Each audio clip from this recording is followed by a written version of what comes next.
Halo Sobat Bisnis, selamat berjumpa kembali, salam sukses untuk kita semua. Sobat Bisnis, pada episode sebelumnya kita sudah menyinggung sekilas aspek-aspek yang harus dikaji atau dianalisis di dalam sebuah studi kelayakan bisnis.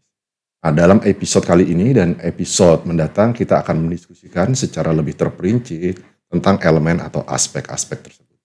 Telah hadir bersama kita narasumber kita Bapak Profesor Dr. Dedi Purwana. Selamat datang Prof. Terima kasih Pak Ferry. Baik, kita langsung mulai aja ya Prof ya. Prof Dedi kemarin sudah sempat menyinggung ada sekitar 7 kalau tidak salah ya, 7 aspek atau elemen yang harus dianalisis oleh seorang pengusaha atau entrepreneur jika mereka mau membuka usaha. Itu ada aspek legalitas, lalu aspek teknik, pemasaran, finansial, dan yang lain-lain. Nah, bisa nggak Prof Dedi memperinci atau menjelaskan secara lebih terperinci tentang aspek-aspek yang harus dianalisis tersebut?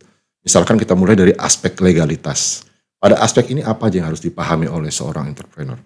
Baik, terima kasih Pak Ferry. Betul bahwa di dalam studi kelayakan bisnis paling tidak ada 7 aspek lah yang harus kita lakukan analisisnya secara mendalam. Yang pertama tadi terkait dengan aspek legalitas. Ini menyangkut sebetulnya posisi ide atau proyek yang akan kita lakukan itu payung hukumnya apa, ya? Badan hukumnya apa. Jadi misalkan di situ kita harus memahami dulu apa sih yang maksud dengan badan hukum usaha, kan? Peraturan-peraturan atau undang-undang lah yang mengatur terkait dengan badan usaha yang diakui di Indonesia. Kemudian berikutnya pelaku atau yang menyusun studi kelayakan bisnis ini harus memahami juga bentuk-bentuk badan usaha. Mulai yang namanya firma, CV, PT, koperasi, yayasan, perusahaan perseorangan, itu yang legal entity. Dalam kita berwirausaha itu yang harus didefinisikan dulu, gitu ya. Kita mau bentuk atau mau memilih apa istilahnya jenis badan usaha mana yang memang cocok atau sesuai dengan ide bisnis yang akan kita jalankan, agar nantinya kita ada perlindungan hukum lah paling tidak. Dan memang dengan memilih badan usaha akan memudahkan kita di dalam misalkan mencari pendanaan melalui lembaga keuangan perbankan dan sebagainya, ataupun kita ingin menggandeng mitra investor. Biasanya mereka lebih percaya pada satu usaha yang memiliki badan hukum. Kira-kira seperti itu. Dan juga harus dipahami bahwa selain bentuk badan usaha, tata kelola perizinan usaha juga harus dipahami oleh teman-teman. Karena apa? Karena biasanya masing-masing provinsi atau masing-masing pemerintah daerah punya karakteristik sendiri, syarat-syarat untuk mengajukan berbagai jenis usaha. Tapi intinya izin usaha menjadi penting kalau kita mau secure di dalam berbisnis. Seperti itu. Menarik sekali Prof. Jadi paling tidak ini bisa membantu meningkatkan kredibilitas usaha yang dijalankan begitu ya Prof? Ya, paling tidak itu. Oke, baik. Selanjutnya untuk aspek teknis dan teknologi ini mungkin terkait dengan proses produksi ya Prof ya? Bisa nggak dijabarkan secara lebih terperinci Prof? Ya, di dalam aspek teknis dan teknologi ada hal-hal yang harus dikaji lebih mendalam. Itu mulai dari sebenarnya produk yang akan kita buat gitu ya, itu spesifikasinya seperti apa sih, karakteristiknya seperti apa, karena jangan sampai kita tidak paham terkait dengan barang atau jasa yang akan kita tawarkan ke konsumen gitu ya. Lalu kemudian tidak kalah pentingnya adalah Sebenarnya pertanyaannya, kalau kita sudah punya kemampuan untuk memproduksi barang dan jasa, kira-kira di mana letak atau tempat untuk memproduksi barang dan jasa tersebut? Lokasi usaha. Lokasi usaha kira-kira. Dan ini memang tidak mudah dalam penentuan lokasi usaha. Ada strategi tersendiri di mana satu penentuan lokasi usaha itu didasarkan kepada karakteristik dari barang dan jasa yang akan kita produksi.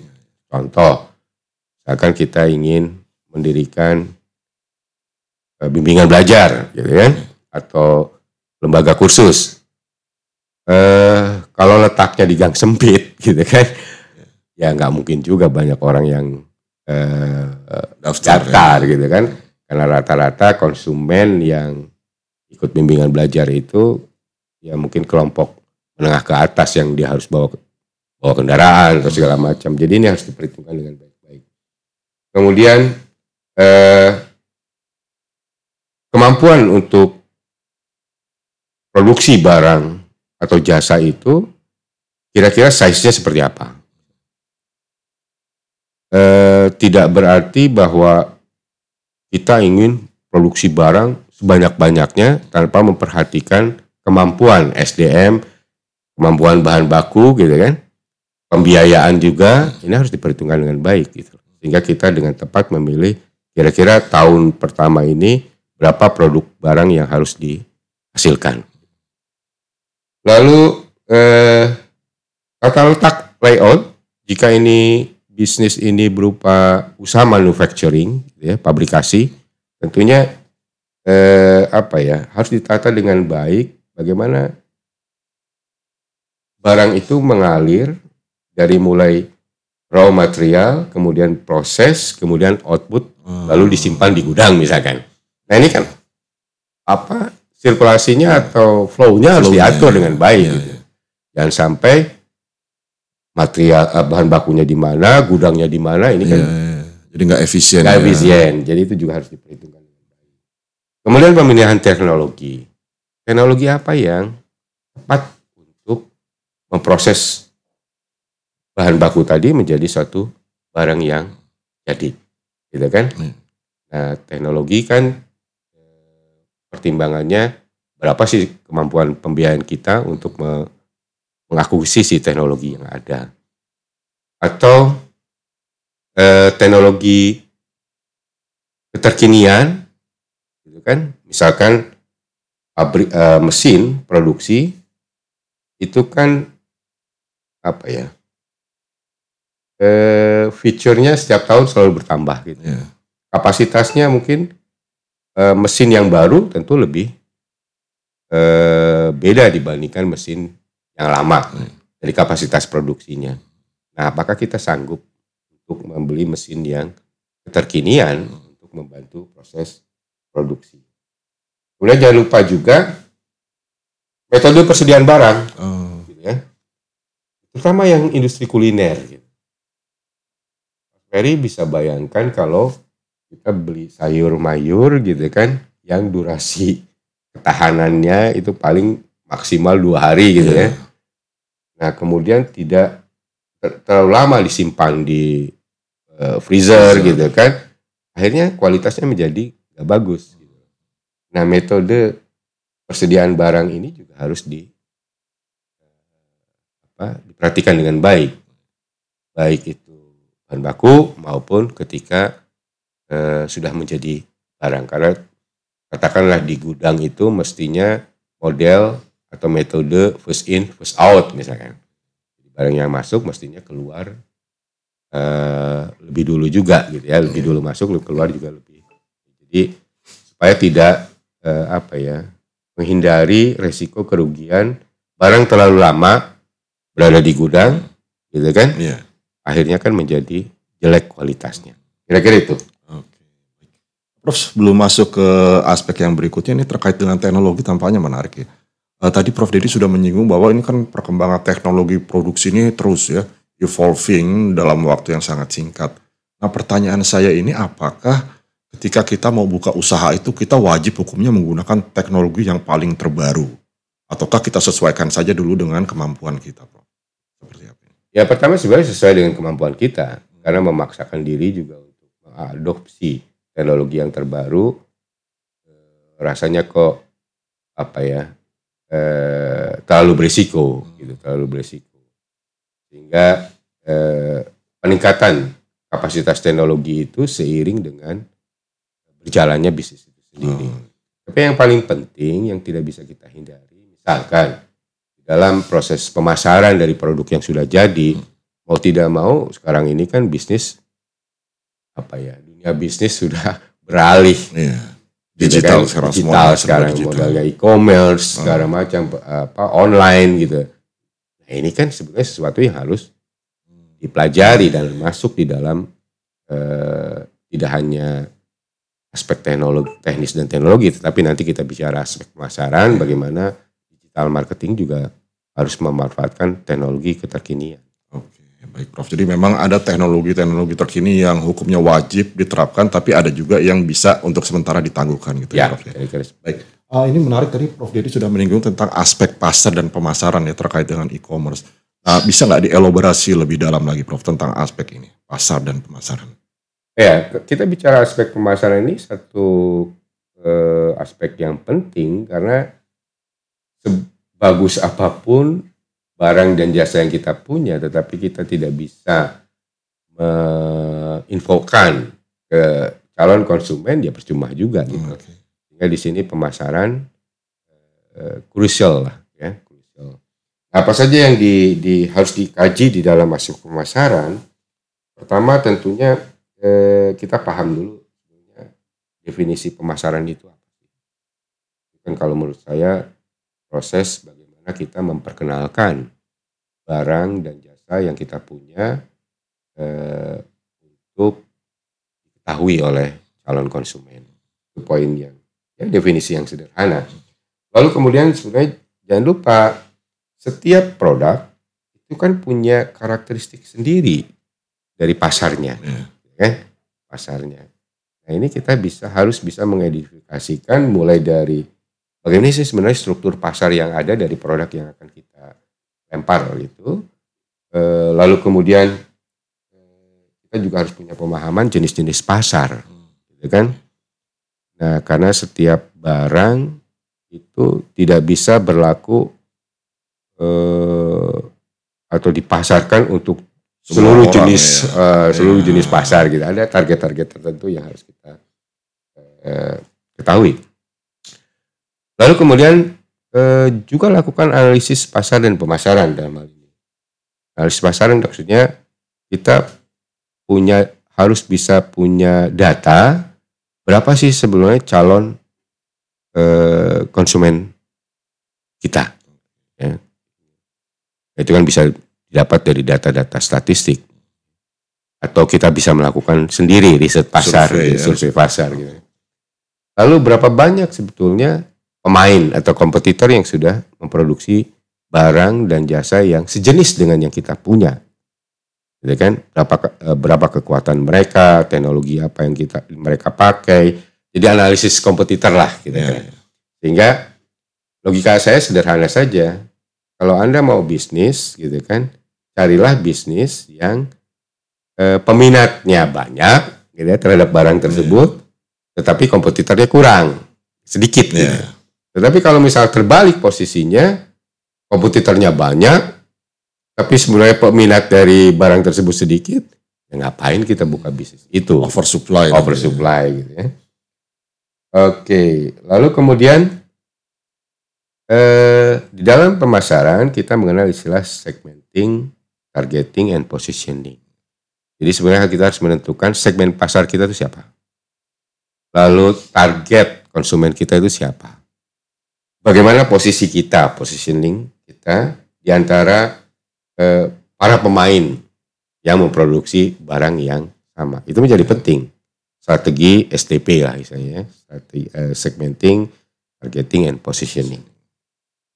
Kemudian di dalam pemasaran jangan lupa ada yang kita istilahkan dengan bauran pemasaran atau marketing mix. Beberapa ahli mengatakan ada 4B lah misalkan. produk yang pertama, kemudian price harganya, kemudian place lokasi usahanya, dan promotion. Nah, keempat P ini harus dibaur dengan tepat, sehingga inilah jadi satu strategi bauran pemasaran kalau kita mau barang atau jasa kita diserap di pasar. Gitu. Kemudian di aspek pemasaran juga kita harus memahami bagaimana teknik peramalan pasar. Gitu ya. Kita bisa menggunakan data, panel data gitu ya.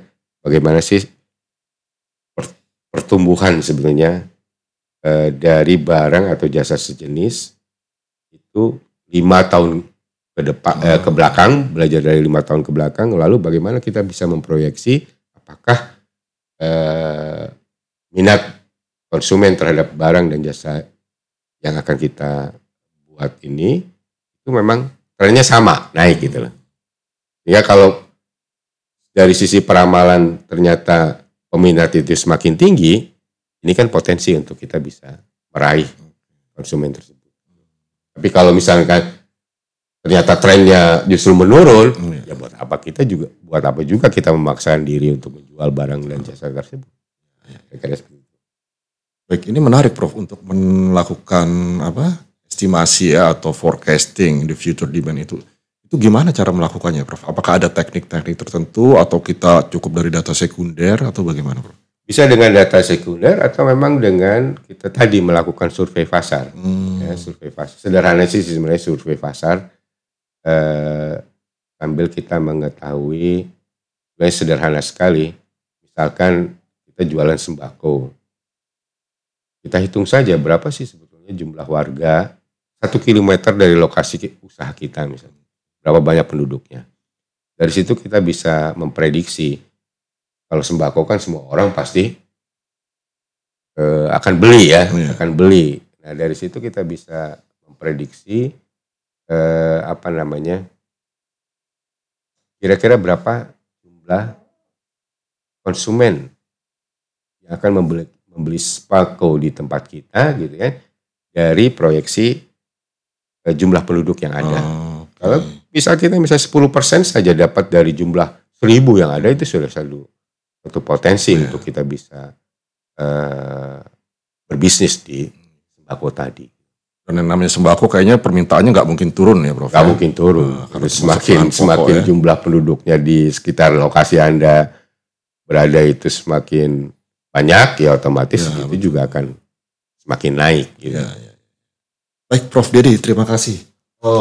Jadi Sobat Bisnis, kita sudah membahas paling tidak 3 aspek di dalam SKB ini yang tadi baru saja dipaparkan oleh Prof Dedi. Yang pertama adalah aspek legalitas, yang ini tentu terkait dengan masalah kredibilitas ya Prof ya. Kemudian ada juga aspek teknis dan produksi. Ini yang nanti akan menentukan apakah produk yang kita hasilkan itu sesuai dengan spesifikasi yang kita rencanakan. Dan yang terakhir adalah aspek pasar dan pemasaran, di mana aspek ini akan menentukan apakah produk kita akan diterima oleh konsumen ketika nanti di launch atau diluncurkan. Baik Sobat Bisnis, untuk episode kali ini kita cukupkan sampai di sini. Masih ada beberapa aspek lagi yang akan kita kaji secara lebih terperinci di episode mendatang, maka jangan kemana-mana, tunggukan kami di episode mendatang. Terima kasih. Assalamualaikum warahmatullahi wabarakatuh. Waalaikumsalam.